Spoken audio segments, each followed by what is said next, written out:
Take your mark.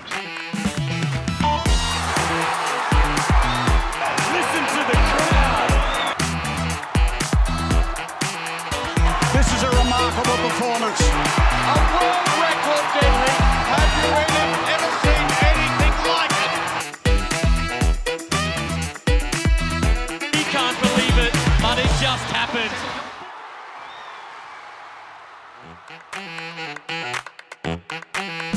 Hello and welcome to About Last Night, Singapore edition. My name is John Mason, and joining me this evening is my wonderful co-host Elizabeth Beisel, and of course, the incredible, the amazing, the wonderful Ranomi Kromowidjojo. Ranomi, it's so good to have you back on the show. Thank you for having me again. Oh, it's a pleasure. We love having you on the show. You're the best. How could we not? Truly. So tonight, another packed night of action for day 5 of finals. And we're going to kick it off with a big one because, of course, we spoke about this last night. Leon Marchand getting that world record. He had the final tonight. No world record, but still an incredible performance from him. So let's dive on in. And guys, give me your thoughts. Yeah, I mean, second fastest time ever, only behind himself. Obviously a little disappointed about not getting the world record again, but I think that swim in the semifinal was so special that it's hard to replicate that 24 hours later. I would love your take on that. It is, but watching him swim, whether it's a world record or winning the final, I mean, I'd love to watch that race over and over again. You know, he put in these amazing performances, but it wasn't just him. He's got his teammates, you know, he was there with Shane Casas and McIntosh and stuff, all in the same race. And you could see it, like, after they finished, like, they were, like, friends, teammates, having fun, like, these from superstar to well, like having fun with friends. Yeah, I was in their eyes. no, I got to pull Leon out of the pool, and all three of them were kind of clustered together, and I overheard them, and they were like, "This is our moment," and it was like it was really, really sweet. And they all, of course, trained under Bob Bowman at the University of Texas. So, what a testament to Bob! Yeah. I mean, unbelievable coaching. And it wasn't just the emotion, it was their performances. Like Shane Casas had like a crazy swim. 154.3, fourth fastest performer ever, just off of Ryan Lochte's, what was the world record as of 2 days ago, now the American record, but Insane. yeah, insane. And I think that it was wonderful to see that, like, full circle moment for him. He's got that world championship title, he's got that world record. It was one that he was kind of missing, and he's done it here for us. So another really special moment for me was, of course, his medal ceremony. Because why, Beisel?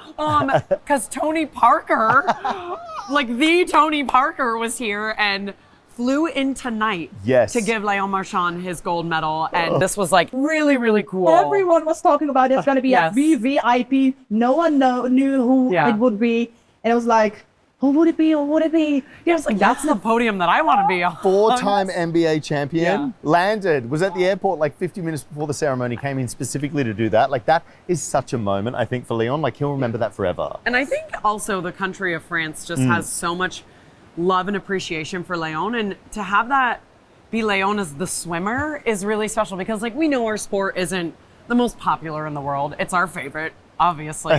So it's cool to see a country truly just like honor a swimmer. Honor, embrace, and I think people like Leon are putting our sport on a higher level, and we have to be very, well, not just being proud, but like, we need more superstars, not just in the pool swimming fast races, but these personalities like Leon, like Summer, to lift our sport. And the wonderful Nick Cope was able to catch up with Leon Marchand after his race. So let's take a look. It was like the big time to come back from Paris. It was a pretty tough season for me. I got to experience different culture. I went to Australia, I got injured.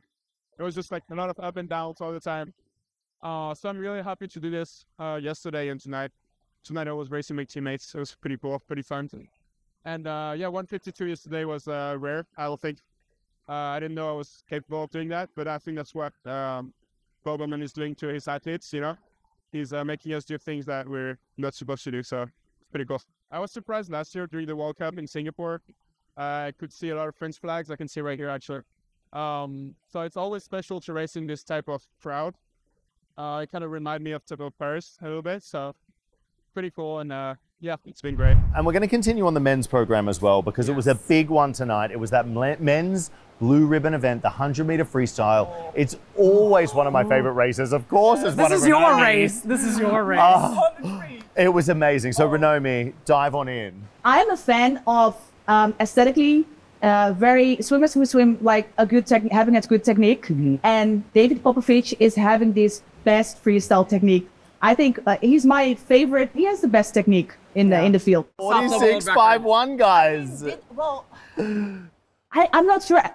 I didn't expect swimming this fast, but it's like this time that's so fast. Well, it's interesting to see how, for me, how much has been pushed on since Marchand broke that world record last year, right? 46.4. And I spoke to Kyle about it after that race, and he was like, it makes me nervous because that's so fast. Like, and I already worked so hard. And then we saw him do 46.53 in off a relay start. And then from a start, 46.51, I was like, the boys have stepped up. Unreal. Popovici and Alexi. Chalmers won't win. Popovici will though. Popovici takes it out. Alexi takes the second placing, and Chalmers hits a new championship record, 46.51, and Popovici has the 100-200 double. We had Jack Alexi for silver, then Kyle Chalmers for bronze. I want to revisit the point that you said about Popovici and his technique. I think he and Leon and Summer, these big names, they all have one thing in common, and it's their chemistry with the water. Yes. And it's easy. They make swimming look easy. They make swimming look easy. I think if you never saw swimming before, you think like, oh, I can do a 200 fly. You know, that looks easy. I can do a 100 free. Did you think that tonight watching Popovici? You were like, I could get in and do 100 free again. I would do 1:0 something in that. Well, no. I love what. That would be good. I love watching the 100 free. No, there's no comeback. No way for me. Okay, well, that's fair. We can still watch them and appreciate beauty. But yeah, I think. We're not when this woman 46.5s. You're not coming back. I was just talking to swim, like having a beautiful technique, and I think my beautiful technique is being from the past. Yeah, it's ancient now. Mine too, don't worry. And of course, Nick Hope was there to catch up with David Popovici after his race to find out what his thoughts were on that incredible 100-meter freestyle. So let's check it out.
Moving on to the women's program, I want to dive into that because it was a big night for the women's program. We started the night with Summer's 200 fly. Now, I want to talk to you guys because she is such an incredible athlete. She swam the second fastest time in history, was world champion, third gold of the week, and was disappointed.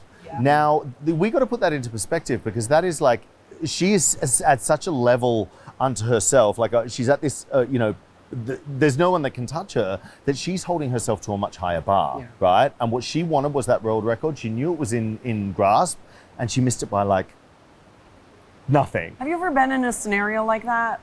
I think I've been, and I know the feeling like you touch the wall, you see the time, and you're kind of disappointed. And of course, she went for that world record. She makes the 200 fly look easy. Like when you watch her swim the 200, it's like anyone could do it. Gorgeous. But people don't know how hard it is to do a 200 fly. I mean, even for a professional swimmer, not doing a 200 fly as your main event, it's like it's the hardest event. Yeah, it is. Yeah.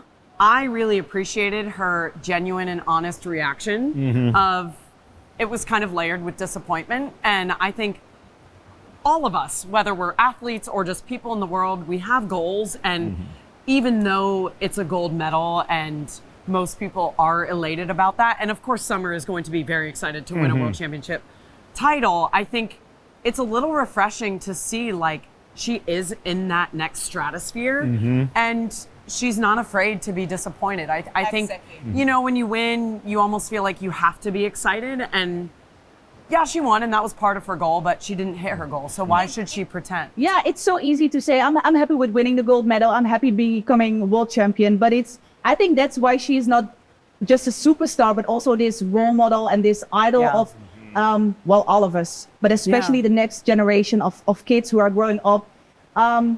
Disappointment is also part of being an athlete. You win races and you lose races. And I think in everyone's career, whether you're Summer McIntosh or Leon Marchand, they lost more races than they've won. Absolutely. And that's part of life. For somebody like Summer, it's not until she is well beyond the sunset of her career and she's kind of in the shoes that we are in that she will be able to look back on this and appreciate what she did. I was the same. I'm sure you were the same. It's like, you don't appreciate what you're doing in the moment, but I think that also is what keeps you hungry and keeps you going and will keep Summer breaking world records. And that 200 fly record, that's hers. It's only a matter of time. A matter of time. So. Look at McIntosh go. Will it be a world record? Perhaps not now, but it's going to be gold medal number 3. It's going to be close. McIntosh takes it out in a championship record. Another gold to her, silver to Smith, and the bronze to Deckers.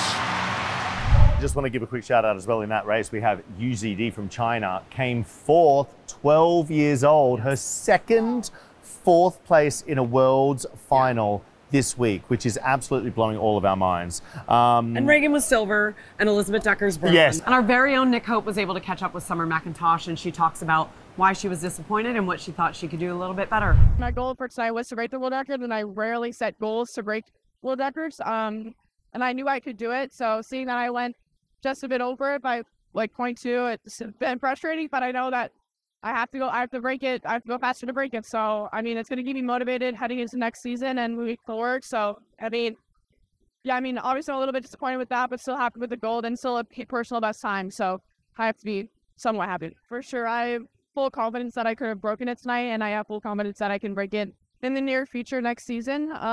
And if there's one world record that I want to take off, it's a 2 fly. It's always been a huge benchmark for me, and it's a very inspiring time. I think it's the hardest world record to break for women. So yeah, just trying to keep chipping away at it and hopefully get there eventually. I got the heats tomorrow morning and the finals the next day, so lots of time to recover and rest.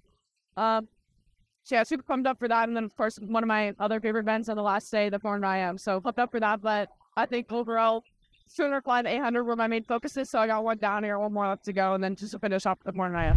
And speaking of Reagan, we're moving on to that women's 50-meter backstroke over in a matter of seconds. And, you know, we were saying this, obviously Katharine Berkoff took the gold. It was so nice to see her get that world championship title.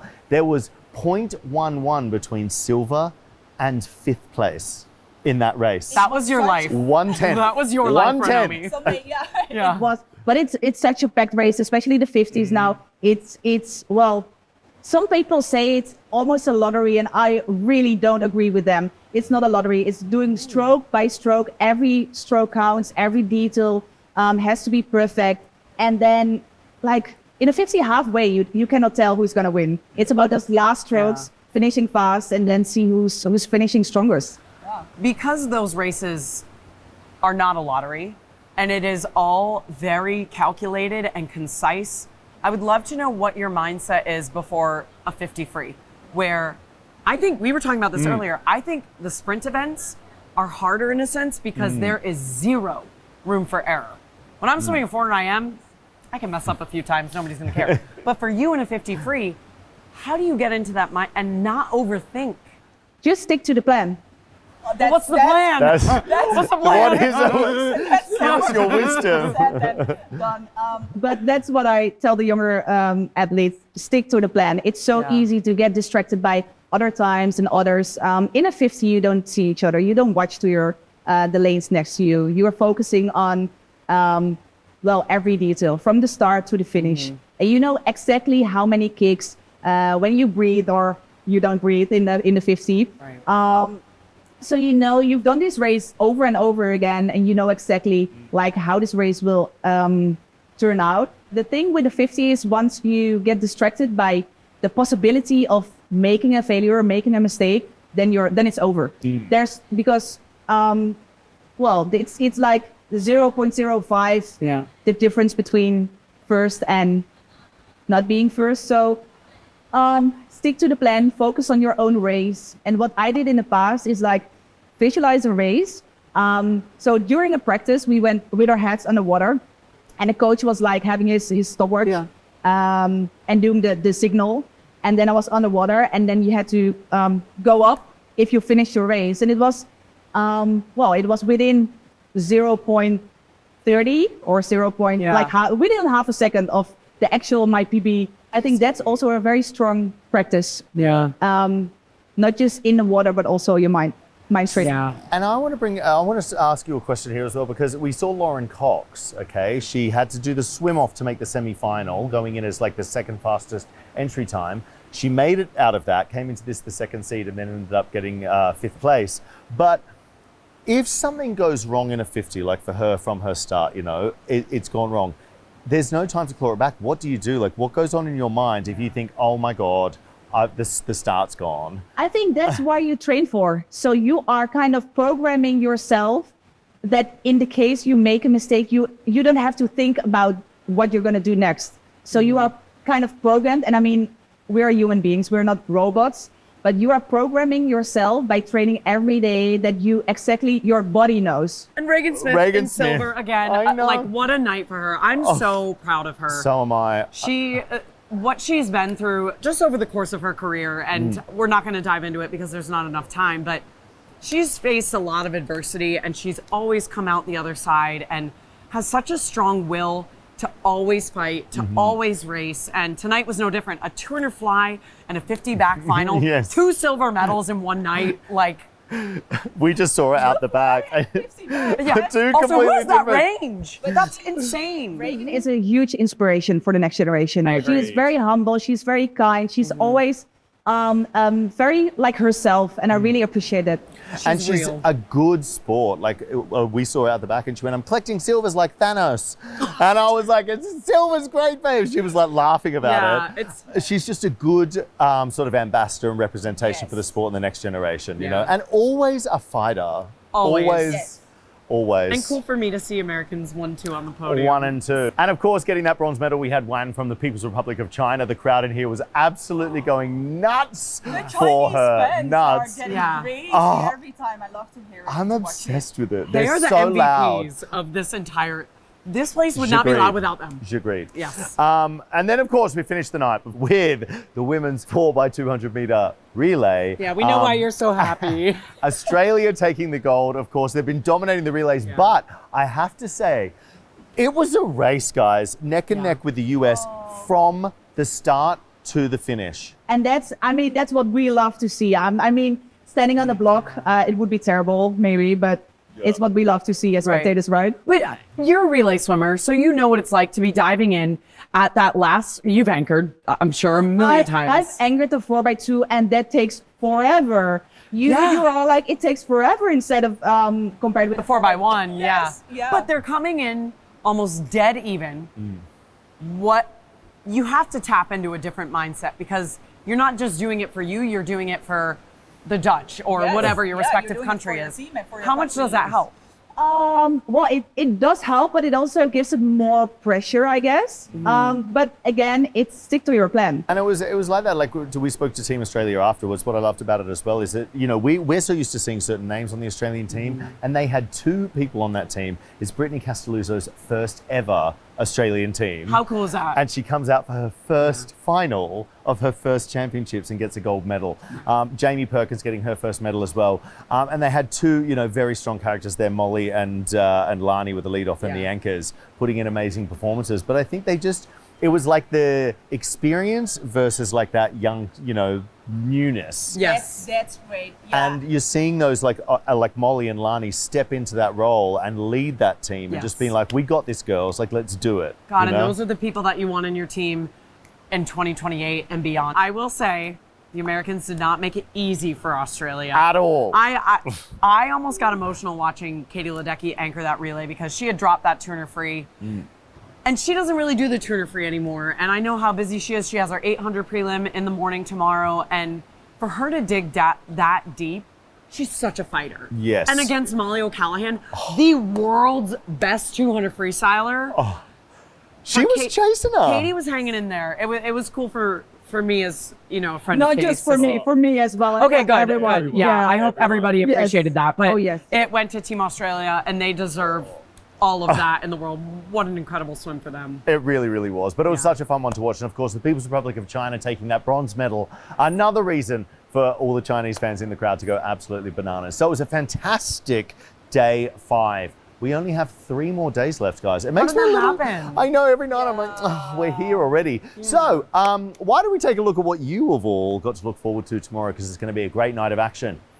So coming up tomorrow, as you can see, another packed night of racing. We've got the women's 100-meter freestyle final, the men's 200-meter breaststroke final, the men's 200-meter backstroke final, the women's 200-meter breaststroke final, and we're finishing with the men's 4x200-meter freestyle relay. Lots of 200s in that pool tomorrow. But we have 100. Yes, we start with my favorite event, women's 100 freestyle, with a Dutch girl, Marit Steenbergen.